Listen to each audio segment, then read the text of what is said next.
Barcelona va ser autoproclamada, diguem, ciutat amiga dels animals.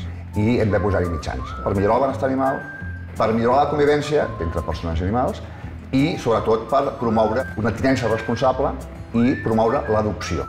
Romy es un ser excepcional. No entiendo cómo ha estado 4 años y medio en la perrera.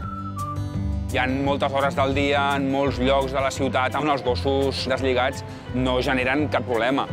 Us preguntareu per què, dimonis, s'han de salvar les granotes? Doncs perquè Barcelona es considera una ciutat sostenible i, per tant, ha de preservar totes les poblacions autòctones d'animals que tingui. Les colònies de gats poden causar un impacte molt sever sobre la biodiversitat urbana.